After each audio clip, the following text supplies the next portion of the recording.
Grabe, hindi nyo kakayanin ito tambalan nina Paolo Avellino at Kim Chiu, grabe ang hatid na kilig sa kanilang mga fans.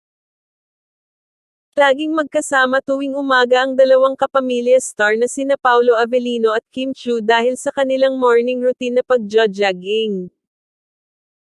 Ang pagjo-jogging ang isa sa paboritong gawin ng dalawa na paraan nila para magkasama at magkaroon ng time sa isa't isa. Tila ginawa na nilang bonding ang pagjo-jogging dahil makikita dito na nagkakaroon dito ng habang oras ng pagsasama at pag-uusap sa kabila ng mga busy schedules nila. Proud na pinlex ni Kimi larawan ng sapatos nila ni Paolo Avellino at ibinahagi sa kanyang Instagram story na nakatag pa ang aktor.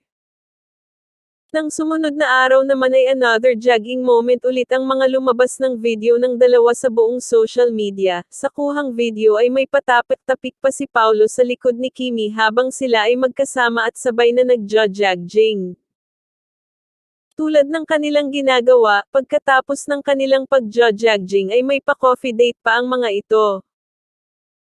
Sa ASAP rehearsal naman ay hindi mapaghiwalay ang dalawa, palaging magkadikit na parang ayaw talaga magkahiwalay sa isa't isa at palaging magkausap na para bang hindi na uubusan ng kwento.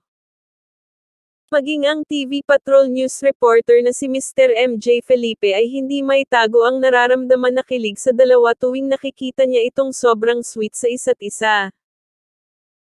Wish Kim Pao all the best, more projects together, stay happy and in love, love you both, God bless always. Yung kilig at saya ko, lampas ulo at paa, can't contain my happiness, love you both, thank you sa ayuda. Every time I see you two, I feel very happy by just looking at you. Kim Pao always together is already enough, but I'm looking forward for the realization of your relationship and that is marriage.